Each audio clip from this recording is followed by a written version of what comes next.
आदरणीय सभापति जी, हमने इतना ही नहीं, हमारे विश्वकर्मा समुदाय जो समाज निर्माण के अंदर एक भूमिका देते हैं, जो अपने हाथ से औजार की मदद से कुछ न कुछ सृजन करते रहते हैं, समाज की आवश्यकताओं की बहुत बड़ी मात्रा में पूर्ति करते हैं। चाहे हमारा बंजारा समुदाय हो, चाहे हमारे गुमंत जाति के लोग हैं, हमने उनकी चिंता करने का काम किया है। पीएम स्वनिधि योजना हो, पीएम विश्वकर्मा योजना हो, जिसके द्वारा हमने समाज के इन लोगों की मजबूती के लिए काम किया है, उनके सामर्थ्य को बढ़ाने के लिए काम किया। आदरणीय सभापति जी, आप तो स्वयं किसान पुत्र हैं। इस देश के किसानों के साथ क्या बीती है, ऊपर के कुछ एक वर्ग को संभाल लेना और उन्हीं से अपनी राजनीति चलाए रखना, यही सिलसिला चला। इस देश की कृषि की सच्ची ताकत छोटे किसानों में है। 1 एकड़ 2 एकड़ भूमि का वो बड़ा मुश्किल से 80-85% इस देश का ये वर्ग है। इन छोटे किसान उपेक्षित थे, उनकी आवाज कोई सुनने वाला नहीं था।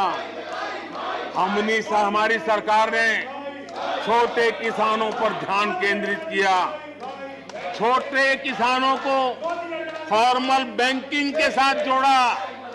आज साल में 3 बार सीधे पीएम किसान सम्मान निधि छोटे किसान के खाते में जमा होती है। इतना ही नहीं, हमने पशुपालकों को भी बैंकों से जोड़ा, हमने मछुआरों को बैंकों से जोड़ा और उनको ब्याज में रियायत दे करके उनके आर्थिक सामर्थ्य को बढ़ाया, ताकि वो अपना व्यवसाय विकसित कर सके, अपने क्रॉप पैटर्न को बदल सके, अपने उत्पादित किए हुए माल को रोक करके उचित दाम मिलने पर बाजार में ले जा सके। उस दिशा में हमने काम किया। आदरणीय सभापति जी, हम जानते हैं हमारे देश के बहुत सारे किसान ऐसे हैं कि जो बरसाती पानी पर उनको गुजारा करना पड़ता है। सिंचाई की व्यवस्था ये पिछली सरकारों ने की नहीं। हमने और देखा है कि ये छोटे किसान पानी बरसाती के भरोसे जीने वाले, मोटे अनाज की खेती करते हैं, पानी होता नहीं है। ये मोटे अनाज की खेती करने वाले किसानों को हमने विशेष स्थान दिया। हमने यूएन को लिखा कि मिलेट ईयर मनाइए, दुनिया में भारत के मोटे अनाज की एक ब्रांडिंग बने, मार्केटिंग बने और उसके सुविचारित रूप से अब उस मोटे अनाज को श्री अन्न के रूप में, जैसे श्रीफल का महात्मा है, वैसे ही श्री अन्न का महात्मा बने और छोटे किसान जो पैदावार करते हैं उनको उचित दाम मिले, ग्लोबल मार्केट मिले, देश में क्रॉप पैटर्न में परिवर्तन आए। और इतना ही नहीं, ये मिलेट सुपरफूड है, पोषण के लिए बहुत बड़ी ताकत है। हमारे देश के नई पीढ़ी को पोषण की समस्या के समाधान में भी ये काम आए, जो मेरे छोटे किसान को भी मजबूत करे। हमने फर्टिलाइजर में भी अनेक नए विकल्प डेवलप किए हैं, उसका भी लाभ मिल रहा है। आदरणीय सभापति जी,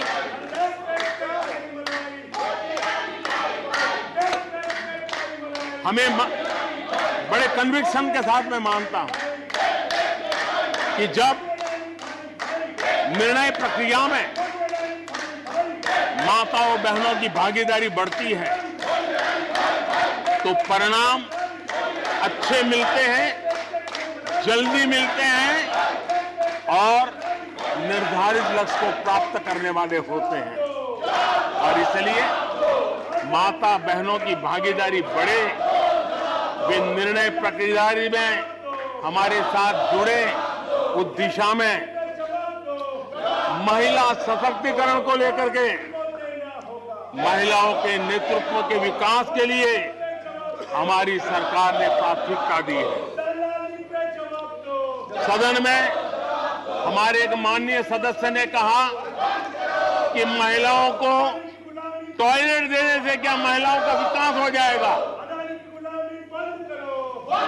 हो सकता है उनका ध्यान सिर्फ टॉयलेट पे गया हो, वो उनकी कठिनाई होगी, लेकिन मैं जरा बताना चाहता हूं, मुझे इस बात का गर्व है और मैं गर्व अनुभव करता हूं क्योंकि मैं राज्य में रह करके आया हूं, मैंने गांव में जिंदगी गुजार के आया हूं। मुझे गर्व है कि 11 करोड़ शौचालय बना करके मैंने मेरी माताओं बहनों को इज्जत कर दिया है। मुझे इस बात का गर्व है।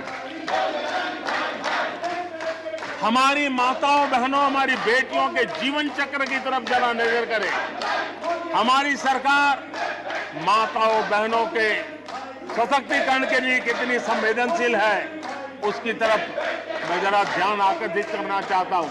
और जिनको सिर्फ टॉयलेट पे ही सोच अटक गई थी, वो जरा कान खुल करके सुने, ताकि आगे जाकर ये बताने में उनको सुविधा होगी। गर्भावस्था के दौरान शिशु को पौष्टिक खाना मिले, इसके लिए हमने मातृ वंदना योजना चलाई और इसके लिए प्रेगनेंसी के समय महिला के बैंक खाते में सीधा पैसा जाए, ताकि उसको पोषण से उसके गर्भ में जो बच्चा है उसके स्वास्थ्य को भी लाभ हो।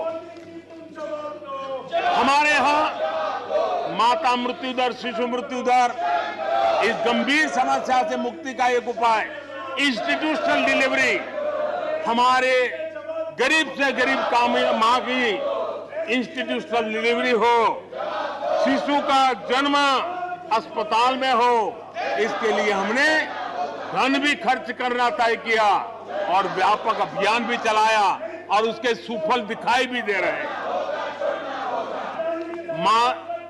हम जानते हैं किसी न किसी मानसिक विकृति के कारण बेटियों को मां के कोख में ही मारने की प्रवृत्ति बढ़ गई थी। ये समाज के लिए कलंक था।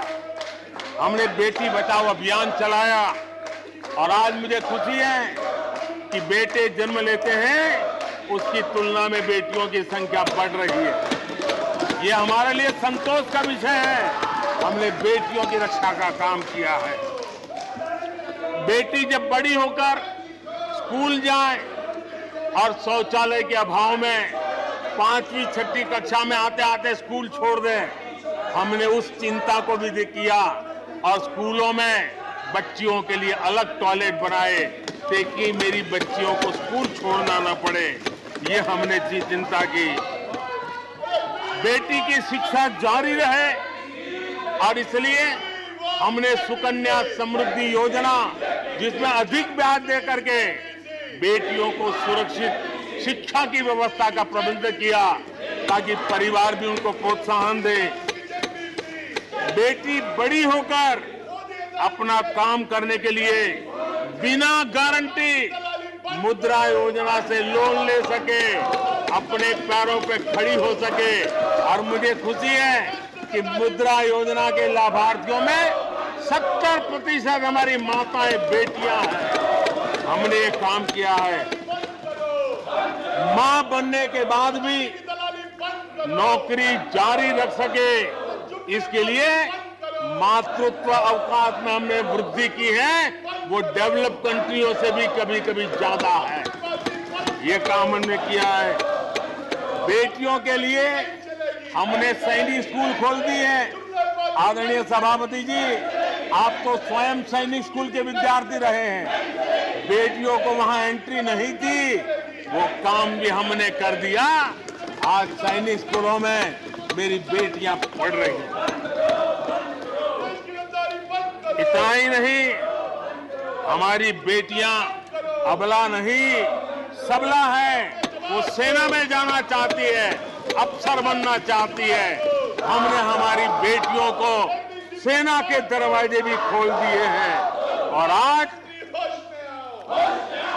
गर्व होता है सियाचिन में मेरे देश की कोई बेटी मां भारती की रक्षा करने के लिए तैनात होती है।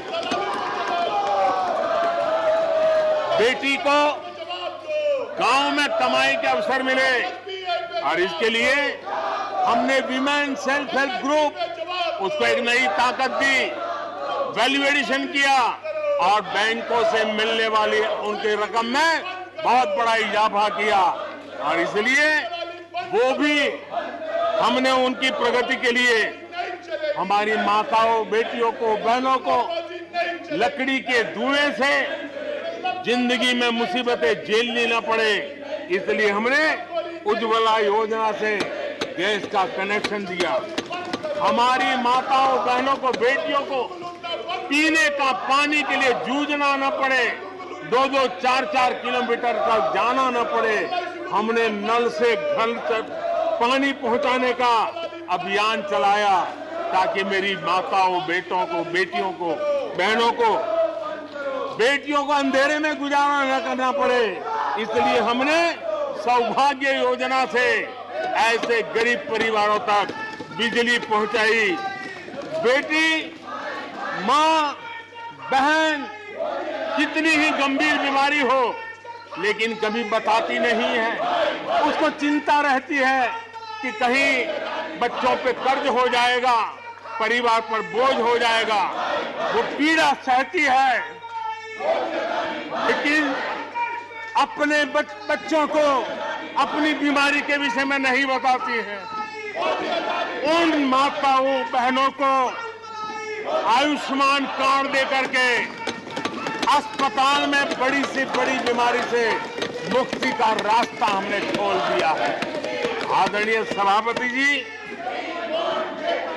बेटी का संपत्ति पर अधिकार हो, इसलिए हमने सरकार की तरफ से जो आवाज देते हैं उसमें बेटी के राइट को निश्चित किया, उसके नाम पर प्रॉपर्टी करने का काम किया। हमने महिला सशक्तिकरण के लिए हमारी माताओं, बहनों को जो भी छोटी मोटी बचत कर लें, मुसीबत झेल करके बचत करना माताओं, बहनों का स्वभाव होता है और वो घर में अनाज के डिब्बे में पैसे रख करके गुजारा करती है। उस मुसीबत में निकाल के हमने उसको जनधन के खाते दे दिए, बैंक में पैसा जमा करे, इसकी व्यवस्था कर दी। और आदरणीय सभापति जी, इस बजट सत्र के लिए तो गर्व की बात है कि बजट सत्र का प्रारंभ महिला राष्ट्रपति के द्वारा होता है और बजट सत्र का विधिवत प्रारंभ महिला वित्त मंत्री के अवसर पर होता है। देश में ऐसा संयोग पहले कभी नहीं आया जो आज आया है और हमारा तो प्रयास रहेगा कि ऐसे शुभ अवसर आगे भी देखने को मिले।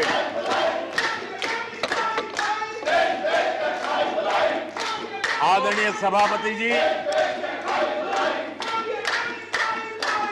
जब देश को आधुनिक होना है, नए संकल्पों को पार करना है, तो हम साइंस और टेक्नोलॉजी के सामर्थ्य को नकार नहीं सकते।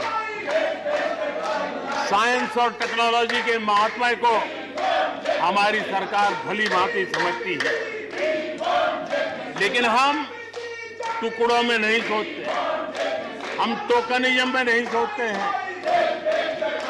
हम साइंस और टेक्नोलॉजी की तरफ से देश को आगे बढ़ाने के लिए हर दिशा में काम कर रहे हैं, सार्वत्रिक प्रयास कर रहे हैं, अनेकविध इनिशिएटिव ले रहे हैं और इसलिए बचपन में साइंटिफिक टेम्परामेंट डेवलप करने के लिए अटल टिंकरिंग लैब, ये वैज्ञानिक सोच के निर्माण के लिए स्कूल के लेवल पर बच्चों को हमने अवसर दिया। उससे थोड़ा आगे निकले, बच्चा कुछ करना शुरू कर ले, तो हमने अटल इंक्यूबेशन सेंटर खड़े किए ताकि कुछ अगर अच्छी प्रगति की है तो उसको वो वायुमंडल मिले, ताकि वो टेक्नोलॉजी में कन्वर्ट करने के लिए वो खोज, वो इनोवेशन काम आ जाए। इसके लिए हमने विज्ञान की इस प्रगति का परिणाम, हमने नीतियां बदली स्पेस के क्षेत्र में।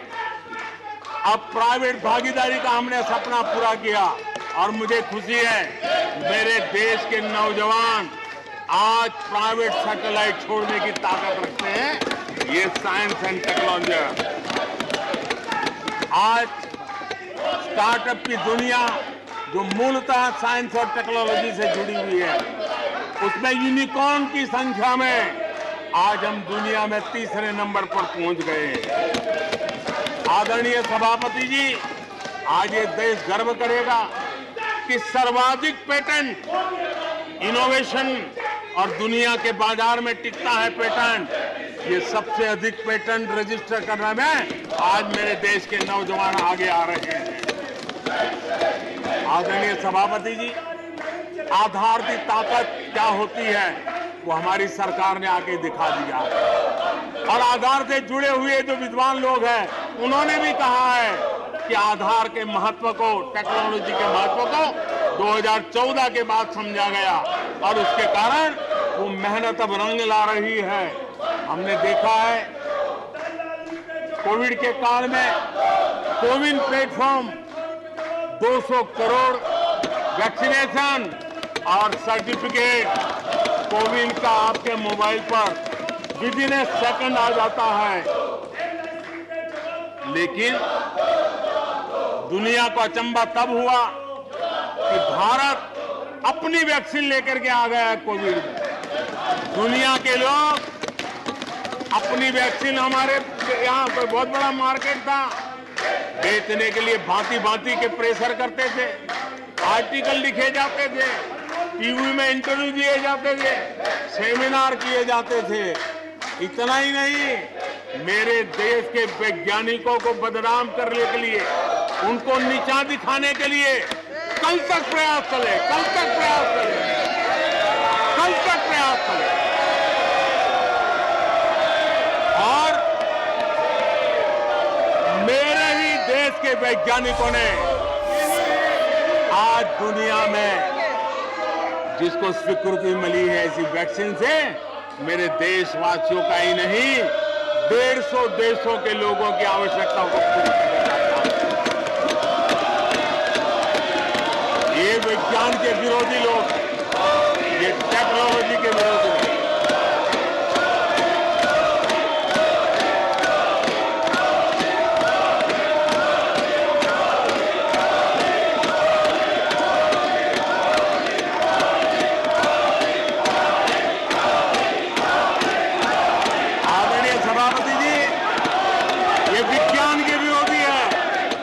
टेक्नोलॉजी के विरोधी है। हमारे वैज्ञानिकों को बदनाम करने का कोई मौका नहीं छोड़ते। फार्मेसी की दुनिया में हमारा देश एक ताकत बन के उभर रहा है, दुनिया की फार्मेसी का हब बन रहा है। हमारे नौजवान नए नए इनोवेशन कर रहे हैं, उसको बदनाम करने के रास्ते खोज रहे हैं ये लोग। उनको देश की चिंता नहीं है, अपने राजनीतिक उठापटक की चिंता है। ये दुर्भाग्य है देश का। आदरणीय सभापति जी, आज मैं बाली में था, G20 देश के समूह डिजिटल इंडिया इसको समझने के लिए लालायित रहते थे। सक्सेस को पूरी दुनिया ने प्रभावित किया है। डिजिटल लेन देन में आज हिंदुस्तान दुनिया का लीडर बना हुआ है। आदरणीय सभापति जी, हमें खुशी है आज 100 करोड़ से ज्यादा मोबाइल फोन मेरे देशवासियों के हाथ में है। आदरणीय सभापति जी, एक समय था हम मोबाइल इंपोर्ट करते थे, आज गर्व है मेरा देश मोबाइल एक्सपोर्ट कर रहा है। 5G हो, AI हो, IoT हो, उस तकनीक को आज देश बहुत तेज गति से अपना रहा है, उसका विस्तार कर रहा है। ड्रोन इसका इस्तेमाल सामान्य जीवन में हो, सामान्य नागरिक की भलाई हो। हमने पॉलिसी में वो बदलाव किया और दवाइयां दूर सुदूर इलाकों में ड्रोन से पहुंचाने का काम आज मेरे देश में हो रहा है। साइंस और टेक्नोलॉजी के महत्व को आज खेत में मेरा किसान ड्रोन की ट्रेनिंग लेकर के खेती में ड्रोन का क्या उपयोग हो, आज मेरे गांव में दिखाई दे रहा है। जियो स्पेशल सेक्टर में हमने दरवाजे खोल दिए। ड्रोन के लिए एक पूरा नया विकास का विस्तार करने का अवसर हमने कर दिया। आज देश में यूएन जैसे लोग चर्चा करते हैं कि दुनिया में लोगों के पास अपने पास जमीन के घर के मालिकाना हक नहीं है। यूएन की चिंता है दुनिया। भारत ने ड्रोन की मदद से स्वामित्व योजना से गांव में घरों में उसका नक्शा और मालिकी हक देने का काम किया है। उसको कोर्ट कचहरी के चक्करों से और कभी घर बंद हो कोई आकर के कब्जा कर न ले, सुरक्षा का एहसास दिया है। हमने टेक्नोलॉजी का भरपूर प्रयास कॉमन मैन के लिए करने की दिशा में सफलता पाई है। आज देश टेक्नोलॉजी के क्षेत्र में आधुनिक विकसित भारत के सपने में उसका महत्व हम समझते हैं और इसलिए ह्यूमन रिसोर्स डेवलपमेंट, इनोवेशन, इसका महत्व बहुत है। और इसलिए दुनिया की एकमात्र फॉरेंसिक साइंस यूनिवर्सिटी हमारे देश में है। हमने गति शक्ति यूनिवर्सिटी बना करके इंफ्रास्ट्रक्चर की दुनिया में एक नई पहल की है। हमने एनर्जी यूनिवर्सिटी बना करके आज देश रिन्यूएबल एनर्जी के क्षेत्र में एक नया जंप लगाए। अभी से हमारे नौजवान तैयार हो, उस दिशा में हम कर रहे हैं।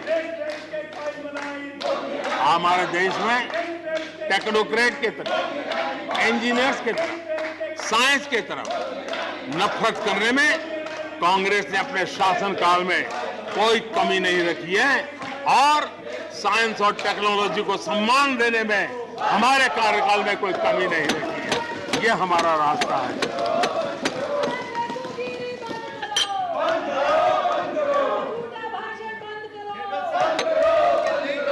आदरणीय सभापति जी, यहाँ रोजगार की भी चर्चा हुई। मैं हैरान हूं कि जो अपने आप को सबसे लंबे समय तक सार्वजनिक जीवन का दावा करते हैं, इनको ये मालूम नहीं है कि नौकरी और रोजगार में फर्क होता है। जिनको नौकरी और रोजगार का फर्क समझ नहीं है वो हमें उपदेश दे रहे हैं। आदरणीय सभापति जी,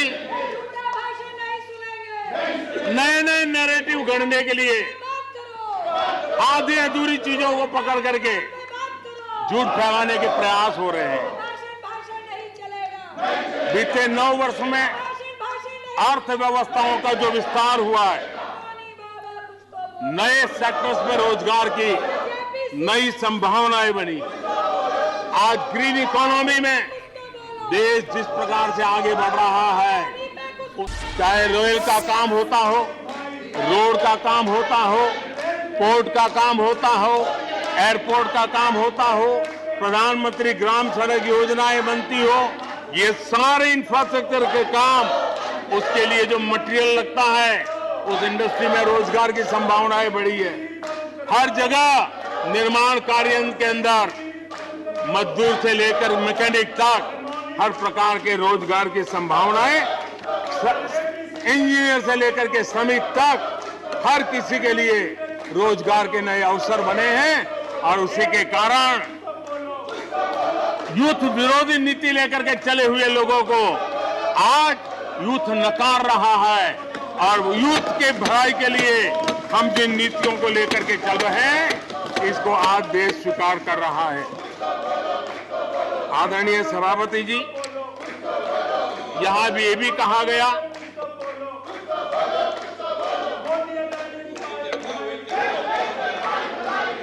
आदरणीय सभापति जी, यहां ये भी कहा गया कि सरकार की योजनाओं को उनके नामों को लेकर के आपत्ति उठाई। कुछ लोगों को ये भी परेशानी है कि नामों में कुछ संस्कृत टच है। बताइए, इसकी भी परेशानी। आदरणीय सभापति जी, मैंने किसी अखबार में पढ़ा था, मैं कोई वेरीफाई तो नहीं किया है, और रिपोर्ट कह रही थी 600 जितनी सरकारी योजनाएं सिर्फ गांधी नेहरू परिवार के नाम पे है। आदरणीय सभापति जी, किसी कार्यक्रम में अगर नेहरू जी के नाम का उल्लेख नहीं हुआ तो कुछ लोगों के बाल खड़े हो जाते हैं, उनका लहू एकदम गर्म हो जाता कि नेहरू जी का नाम क्यों नहीं दिया। आदरणीय सभापति जी, मैं बहुत आश्चर्य होता है कि चलो भाई, हमसे कभी छूट जाता होगा नेहरू जी का नाम, और छूट जाता होता होगा, हम ठीक भी कर लेंगे क्योंकि वो देश के पहले प्रधानमंत्री थे। लेकिन मुझे ये समझ नहीं आता है कि उनकी पीढ़ी का कोई व्यक्ति नेहरू सरनेम रखने से डरता क्यों है।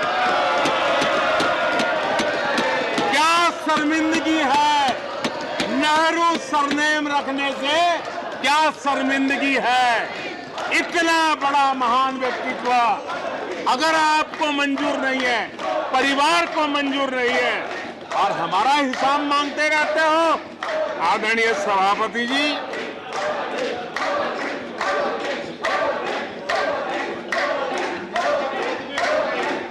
कुछ लोगों को समझना होगा, ये सदियों पुराना देश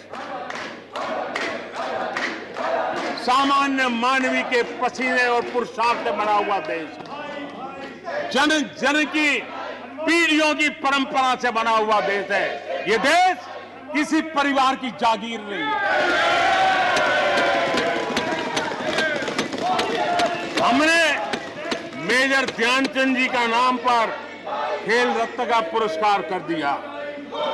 अंडमान में नेताजी सुभाष के नाम पर, स्वराज के नाम पर हमने द्वीपों का नामकरण किया। हमें गर्व हो रहा है। नेताजी सुभाष बोस के योगदान के लिए देश गर्व करता है, हम गर्व करते हैं। इतना ही नहीं, जो लोग आए दिन हमारे देश की सेना को नीचा दिखाने का मौका नहीं छोड़ते, हमने इन द्वीपों को परमवीर चक्र प्राप्त करने वाले सेनानियों के नाम कर दिया। आने वाली सदियों तक कोई हिमालय की चोटी एक एवरेस्ट व्यक्ति के नाम पर एवरेस्ट बन गई। मेरे द्वीप समूह मेरे परमवीर चक्र विजेता मेरे देश के सेनानियों के नाम कर दिया। ये हमारी श्रद्धा है, ये हमारी भक्ति है, और उसको लेकर के हम चलते हैं। आदरणीय और इससे आपको तकलीफ है और तकलीफ व्यक्त भी हो रही है। हर एक की तकलीफ व्यक्त करने के रास्ते अलग होंगे। हमारा रास्ता है सकारात्मक। कभी कभी, अब ये सदन है, एक प्रकार से राज्यों का महात्मा है, हम पर ऐसे भी आरोप लगाए जाते हैं कि हम राज्यों को परेशान करते हैं। आदरणीय सभापति जी, मैं लंबे अरसे तक राज्य का मुख्यमंत्री रह करके आया हूं। फेडरलिज्म का क्या महत्व होता है वो भली भांति समझता है, उसको जी करके आया हूं, और इसलिए हमने कोऑपरेटिव कॉम्पिटिटिव फेडरलिज्म पर बल दिया है। आओ हम पर्दा करें, हम आगे बढ़े, हम सहयोग करें, हम आगे बढ़े, उस दिशा में हम चले हैं। हमने हमारी नीतियों में नेशनल प्रोग्रेस का भी ध्यान रखा है।